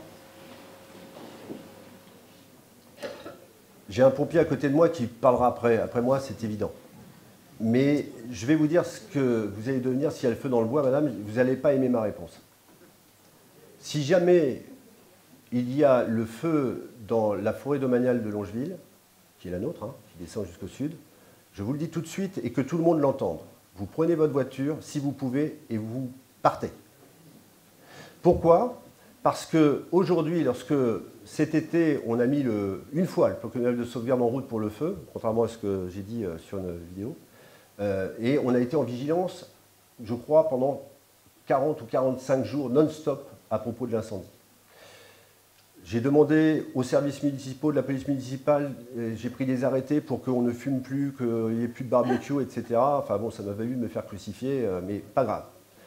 Et l'idée, c'était quoi? C'était qu'on se rende compte que si, comme j'ai dit tout à l'heure, nous sommes très acculturés au risque de la submersion marine sur notre territoire, il va falloir apprendre aussi à comprendre qu'on est très exposé aussi au départ de feu. Et donc, j'ai discuté tout l'été avec les pompiers pour leur dire qu'est-ce qui se passe s'il y a le feu. Leur réponse a été constante, me dire ça brûlera. 1, nous ne sommes pas équipés pour. 2, au centre de l'Aiguillon, il n'y en a que 2 qui sont formés pour l'incendie de forêt. 3, les équipements viendraient, comme vous l'avez dit, de Moutier, de très loin. Donc pour un feu de forêt, autant vous dire, en fait c'est une allumette hein, que vous partez, et après c'est comme un bouquet d'allumettes, puisqu'on aurait un feu de cime. Toutes les cimes se touchent. Et puis j'ai convoqué aussi, et j'ai pu, non, je n'ai pas convoqué, j'ai pu échanger avec l'ONF à qui j'ai demandé ce que je vous ai dit tout à l'heure, parce qu'urgemment, on prenne des décisions, en tous les cas on me dise ce qu'il faut que je fasse pour mettre hors de danger la population aiguë-pressilienne du feu. Je ne peux pas vous répondre autre chose que ce que je vous dis là, parce qu'on n'a pas assez de percées qui feraient des coups-feu, c'est comme ça que tu appelles? Oui. Hein? Et juste à côté de chez moi, il y a un terrain qui est vide, qui appartient à la mairie, et il serait possible de faire un grand chemin pour pouvoir avoir un accès. C'est possible. J'en suis même certain. Ce qu'il faut, c'est qu'on ait un plan cohérent à l'échelle de la commune. Et c'est ce qu'on va faire. Donc le rendez-vous est pris, on va le faire dans les 3 semaines qui viennent. Nous avons eu un arbre qui s'est couché donc, sur notre maison l'année dernière. Le responsable donc, des eaux et forêts est venu. Bon, il y a eu un constat, bien sûr, nous avons été remboursés, c'est pas un problème. Sauf que nous, ce qu'on a demandé, c'est de pouvoir nettoyer devant chez nous. faire un genre de barrière. Ils vous interdiront de le faire. Mais je le sais bien, il nous a interdit de le faire. Mais bon, Madame, je ne peux que répéter ce que je vous ai dit. mais j'ai bien compris. Sachez que c'est un sujet qui nous préoccupe, qui me préoccupe, parce que je suis comme vous, j'habite dans les mêmes conditions. Et j'ai aussi une famille, j'ai aussi des enfants. Donc, ce rendez-vous est pris. Je veux qu'on nous dise concrètement quelles sont les mesures à prendre pour éviter tout drame. Je voulais dire un truc ?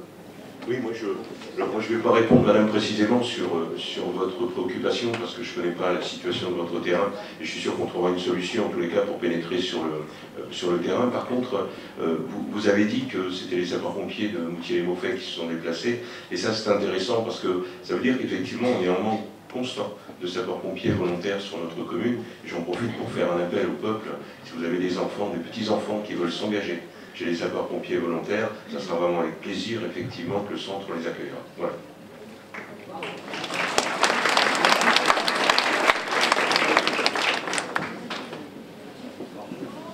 Bonjour madame.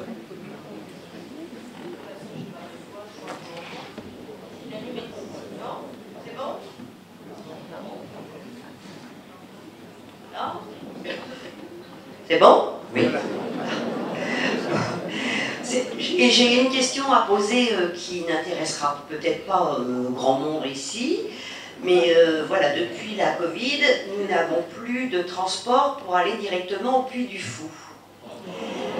Oui, je suis désolée si ça n'intéresse personne, mais ça intéresse beaucoup les touristes, et j'en fais partie, même si je suis de l'Aiguillon, puisque c'était bien agréable de prendre le car pour aller au Puy du Fou, profiter des activités restées à la Cinécénie et de revenir en toute sécurité. Bon, d'autant qu'on nous préconise de ne plus prendre les automobiles, donc je voudrais savoir si ce car, ou ces cars, vont pouvoir revenir, permettre d'aller dans ce genre de parc. Merci Monsieur Pédalu, puisque vous êtes le maire de l'Aiguillon.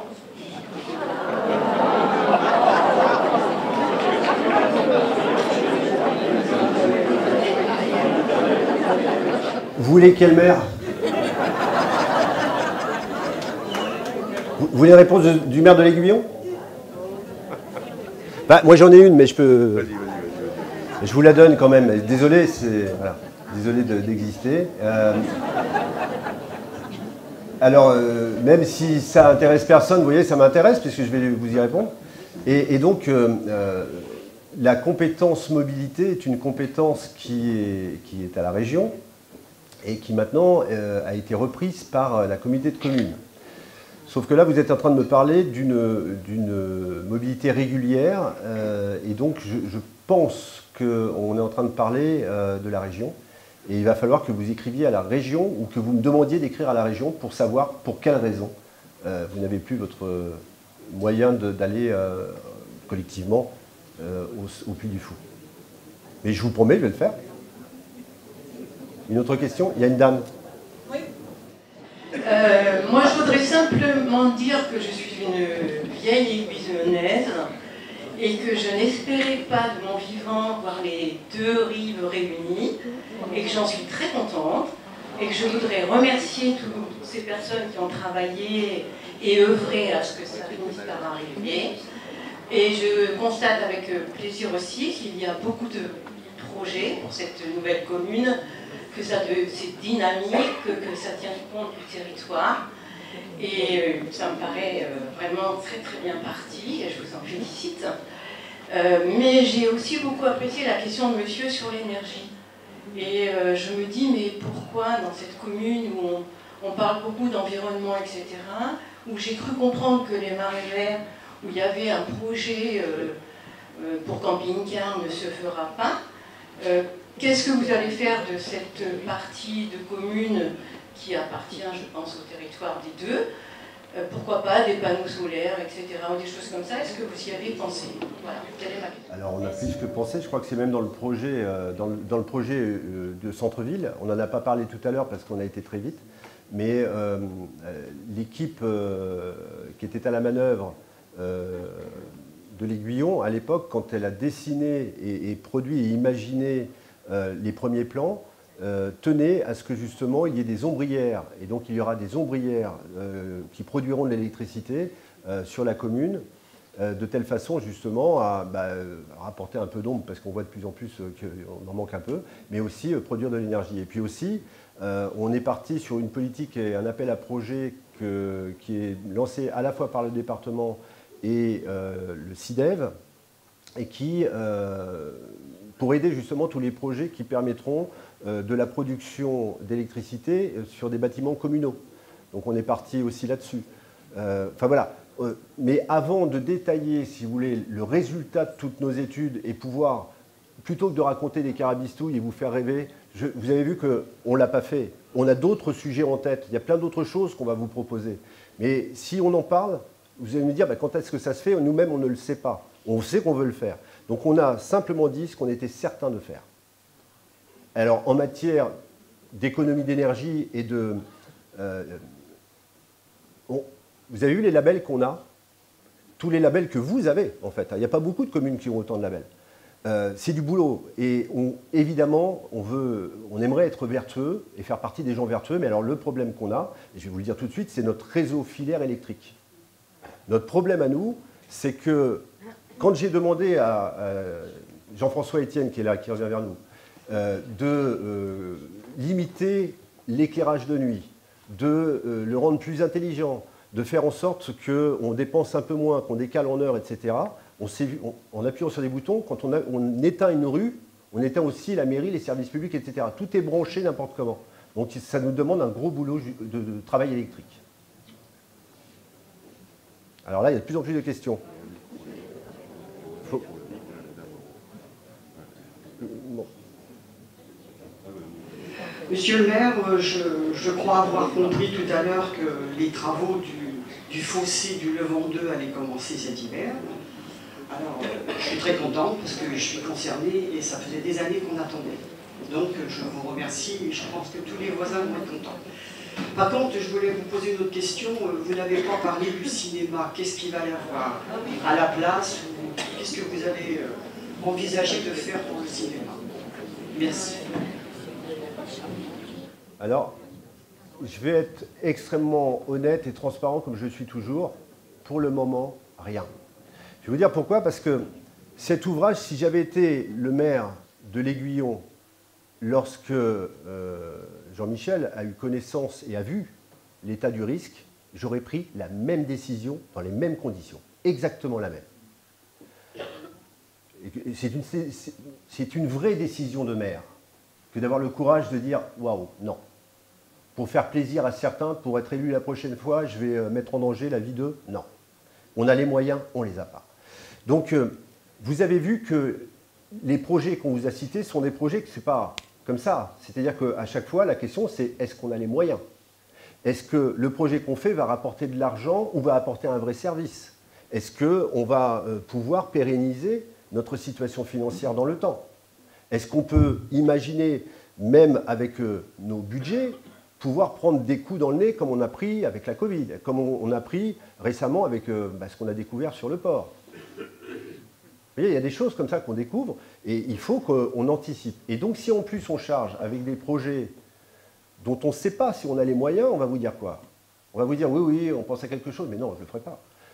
De toute façon, il va falloir, on a une réflexion dessus. Ça ne pourra se faire qu'avec des fonds, soit du département, soit de l'Europe, soit de la région, et une contractualisation avec eux. Or, aujourd'hui, je vais vous donner la situation. Le département a tellement pas d'argent dit qu'il n'en a pas, qu'ils ont décidé de ne plus passer par les communautés de communes, qui sont en principe le réceptacle des subventions départementales, pour pouvoir les redonner ensuite aux meilleurs projets communaux. Ça évite le fait du roi et que, parce qu'on est pote avec le président du département, tiens, toi tu vas en avoir, toi tu n'en as pas. Donc, ils ont tellement peu d'argent qu'ils veulent garder la maîtrise de cet argent c'est un peu le fait du roi. C'est, tiens, toi je t'en donne, toi je t'en donne pas. Donc, et à hauteur de 20 000 €. On va loin pour une commune. Et la région, je vous rappelle que la région a été élue en 2020, en juin 21, en juin 21, et que pour le moment, il n'y a tellement pas d'argent que la contractualisation, ce qu'on appelle la contractualisation, c'est la politique de la région pour le développement économique des communes ou des collectivités. Et c'est elle qui a cette compétence-là, et c'est la région qui donne les sous, en fait. Eh bien, on attend toujours à lire sur quel domaine on va pouvoir demander de l'argent. Est-ce que ça va être sur l'énergie? Mais on n'a rien. Donc ça veut dire, comme je vous le disais tout à l'heure, on a à la fois les dotations d'État qui baissent, à la fois les subventions départementales qui n'existent plus, et les subventions régionales. Alors vous êtes bien lotis, hein, parce qu'on s'entend bien avec la région, mais je vous assure que les autres non. Et d'un autre côté, des charges qui augmentent. Donc il faut gérer avec ça. Et je ne vais pas raconter des carabistouilles et vous raconter que, oui, le cinéma, on a pensé que peut-être on pourrait faire une salle pluridisciplinaire, ce qui serait certainement ce qu'il faut faire, où on pourrait à la fois accueillir des séminaires, faire des spectacles, faire du théâtre. Et pourquoi penser que le cinéma? Parce que le cinéma, aujourd'hui, pour qu'un cinéma tourne, il faut 30 000 clients à l'année, on ne les aura jamais. Donc peut-être imaginons un petit théâtre. Oui, je pourrais vous raconter ça, mais je vous raconterai du flan.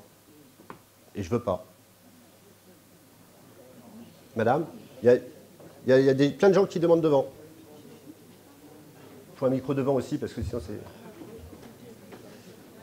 Oui, je voudrais revenir sur les travaux du centre-bourg. Moi, j'habite rue de l'Ancienne Gare.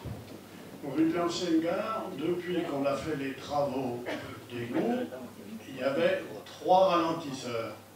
On a supprimé 2 ralentisseurs. Il n'y a plus que celui qui est vers Saint-Michel. Mais le problème qu'il y a, c'est qu'avec la circulation qu'il y a, les gens ne roulent pas à 30 km/h. On a remis le panneau au mois d'août à 30 km/h, mais les gens roulent à 80.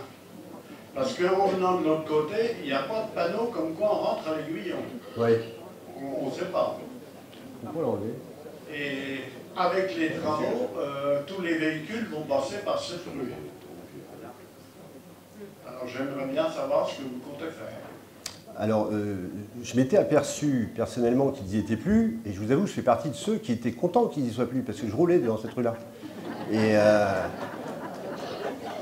mais j'entends ce que vous dites, et pour la sécurité, je vais demander, alors je ne vous promets rien là, mais je vais demander quand même que ce soit revu. Vous savez, on a une commission qui travaille là, qui va travailler sur les 2 années qui viennent que là-dessus, que comment on peut améliorer le vécu de la circulation dans la commune. Et vous avez eu raison d'en parler parce que ça va être au sujet du jour. Les ralentisseurs, c'est embêtant, on peut imaginer des chicanes plutôt, des chicanes de stationnement. Question. Bonjour.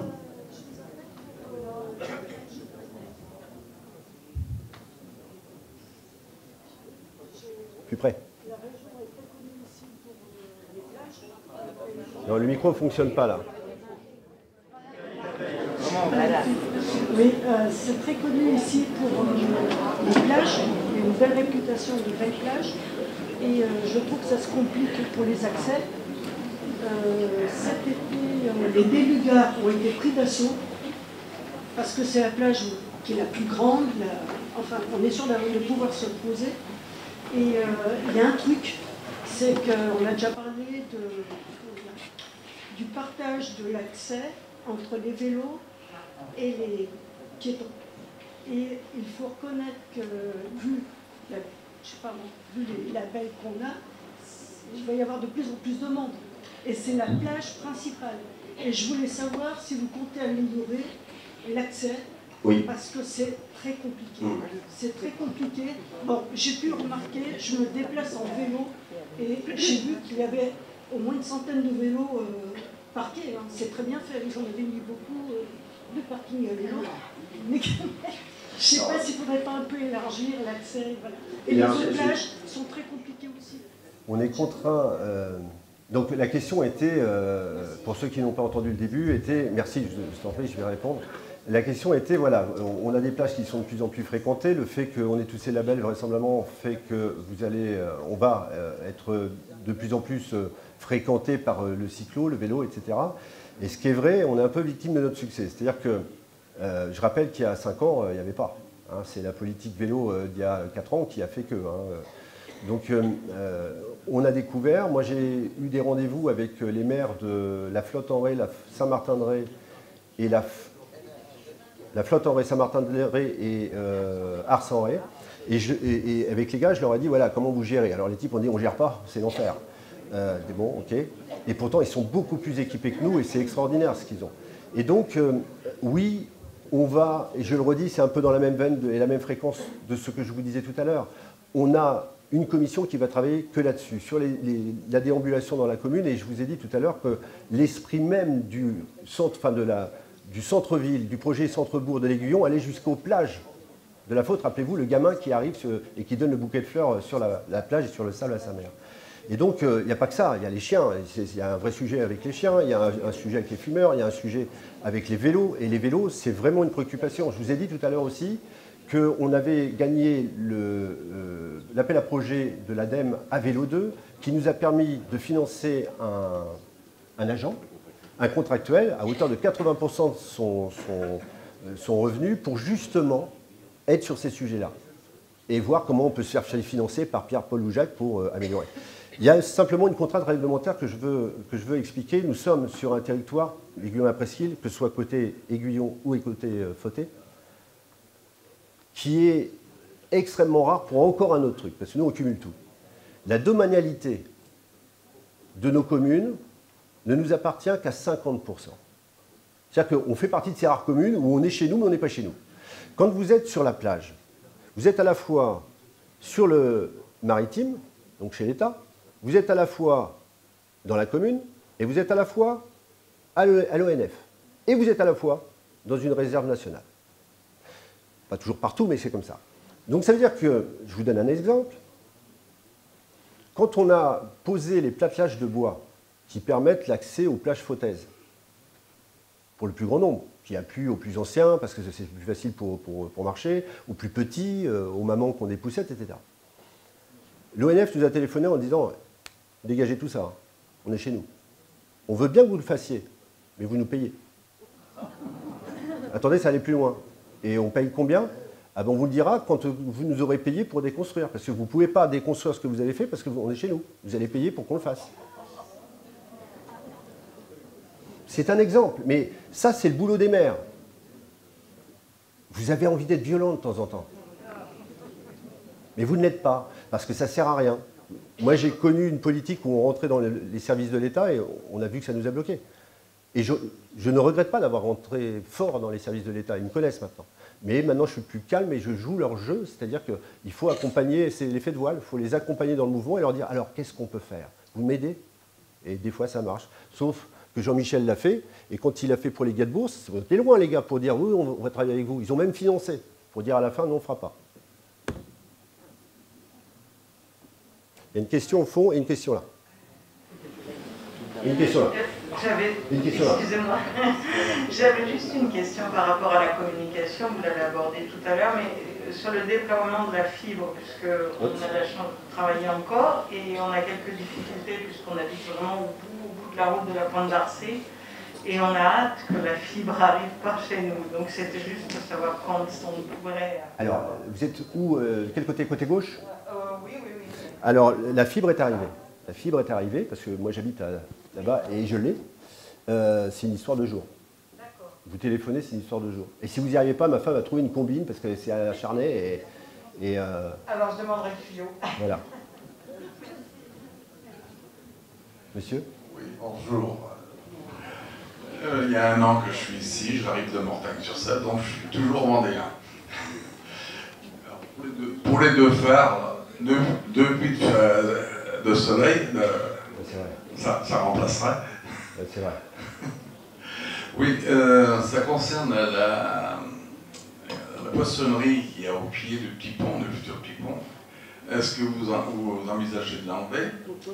Ou autrement, est-ce que vous envisagez d'équiper pour les handicapés? D'équiper la... Ben, il y a juste une petite rampe, ça coûte pas cher, hein, des parpaings qui en remplacent. Parce que c'est le seul bâtiment qui n'a pas handicap. Alors écoutez monsieur, je vais vous dire, je me sens extrêmement mal à l'aise parce que j'étais persuadé qu'il y avait un accès et vous me rappelez qu'il n'y en a pas. Mais il y en avait, hein. Ah bah oui, oui. C'est quand j'étais môme, il y avait... Oui. Excusez-moi. Non, je ne suis pas à l'aise là-dessus. C'est un bâtiment communal. Il y a un projet PMR. C'est un bâtiment communal? Oui, il y a un projet PMR. Ah, bah il y a un projet PMR dessus, donc ça va être fait.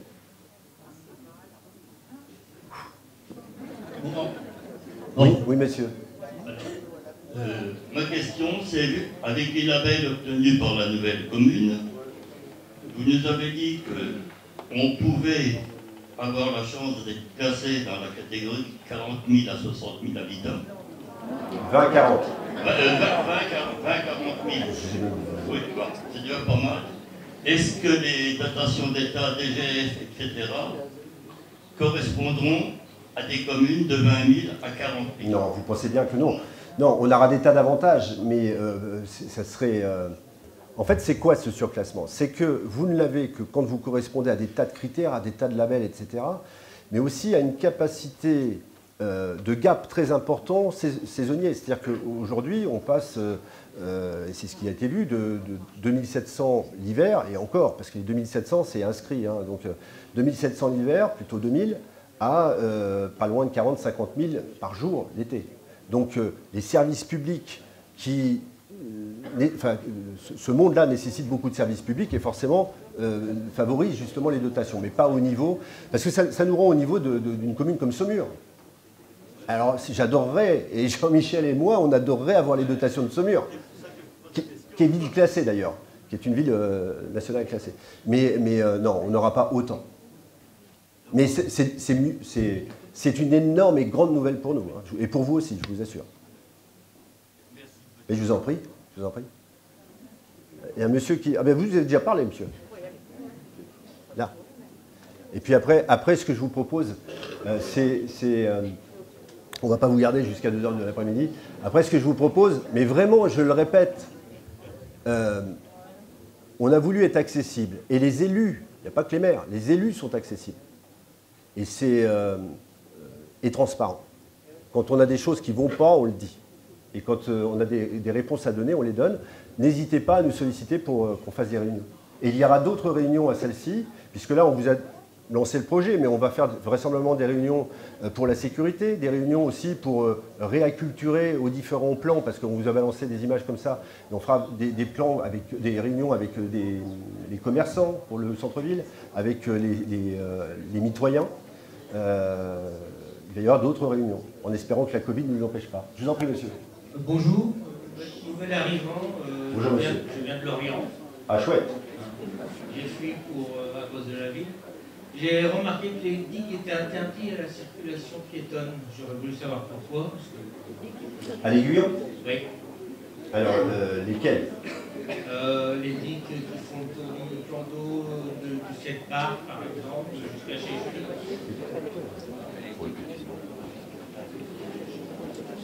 Je laisse le maire, parce que je n'ai pas assez d'éléments. Oui, pardon, alors, parce qu'en fait, dans le projet initial de la digue, je vous rappelle que quand on est arrivé dans les années 2000, l'année 2020, les digues commençaient à être construites, et donc les projets étaient ficelés, donc on a pris les travaux en cours, et il avait été prévu, finalement, pour la construction, que les digues soient interdites à tout cheminement, qu'il soit cycliste, qu'il soit piéton, pour des problèmes de stabilité de digue, simplement. Donc quand il faut prévoir effectivement un passage imminent ou de piétons ou de chevaux ou éventuellement de cycles, il y a un enjeu de construction qui est différent. Voilà. Donc c'est la raison pour laquelle toute cette partie effectivement se trouve interdite. Et puis je serais tenté de dire sur certains lieux, tant mieux, parce que vous avez vu que les digues étant construites quasiment au ras de certains pavillons, si vous laissez un cheminement sur la digue, forcément que les riverains seront très très ennuyés. D'ailleurs, même si elle est interdite, ils sont déjà ennuyés. Donc vous imaginez que si effectivement il y a le même cheminement que sur la digue Est, par exemple, sur la Côte-sur-Mer, ça deviendrait compliqué la cohabitation entre les riverains et les promeneurs. Voilà, monsieur.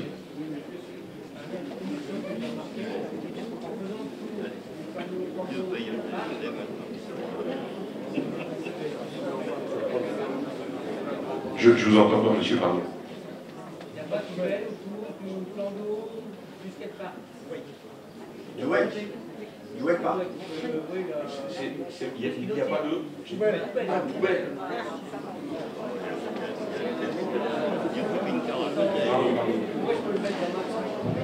En fait, je ne veux pas finir sur un sujet qui fâche. Et vous savez, on a parlé des économies d'énergie. On n'a pas parlé des ordures ménagères. Parce que les ordures ménagères, c'est un problème international. C'est-à-dire que jusqu'à il y a encore peu de temps, les pays pauvres nous achetaient des fortunes, nos déchets, pour les traiter, en espérant pouvoir en retirer une plus-value, une valeur ajoutée, en les retraitant.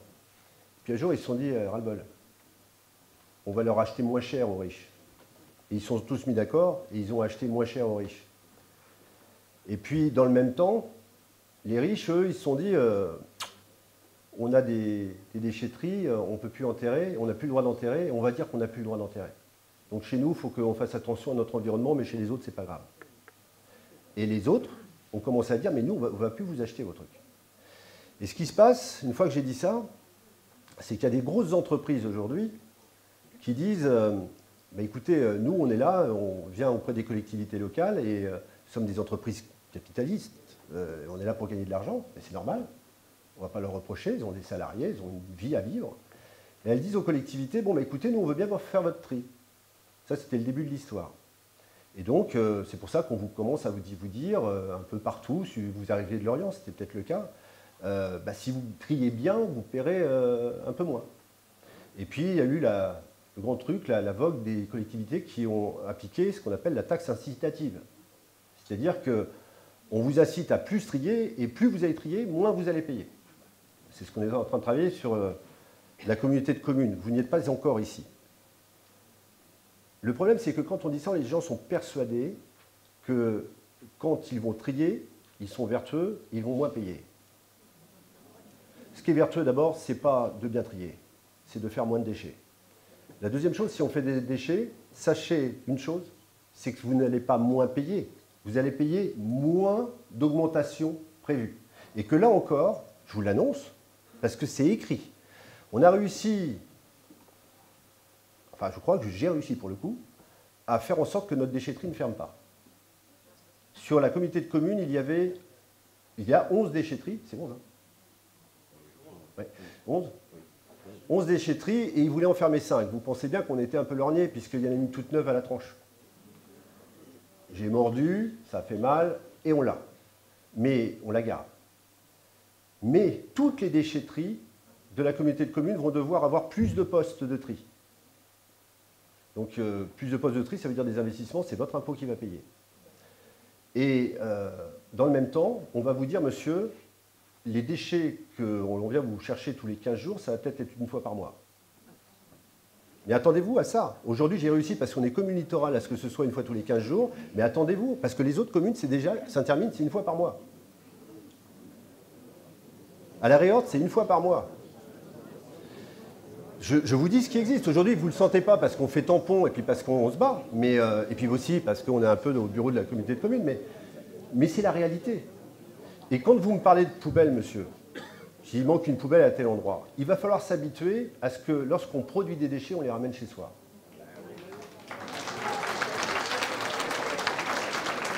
Une maman, mais je comprends votre propos, je ne vous stigmatise pas, monsieur, parce que je comprends votre question, elle m'est posée très souvent. Comment ça se fait qu'il n'y a pas de poubelle? Donc ne prenez pas ce que je viens de dire pour vous, vraiment pas, et il ne faut pas, parce que c'est pas bien et j'ai pas envie de ça.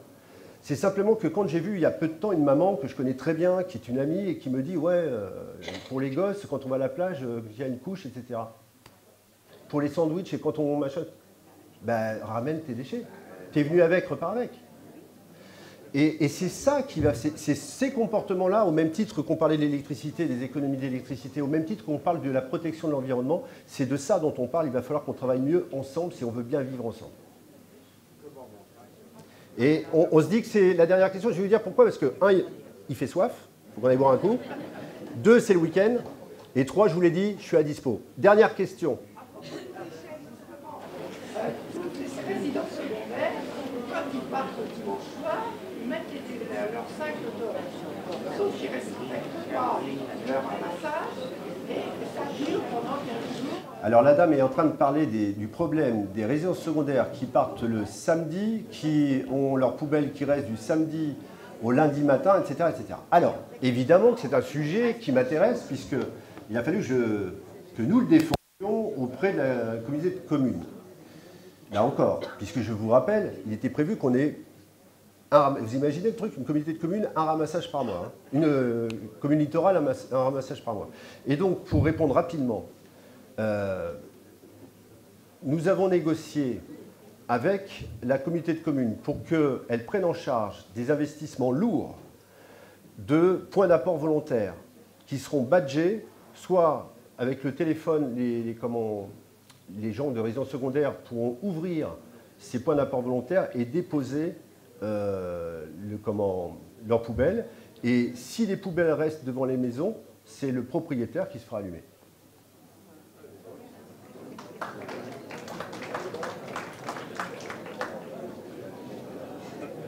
Alors ça, c'est pas prévu pour 2023. Hein. On va faire les travaux 2023 et ce sera pour 2024. Messieurs, dames, merci d'avoir participé à cette nouvelle et je vous propose d'aller boire un coup juste à côté à droite. Passez un bon week-end, très bon week-end.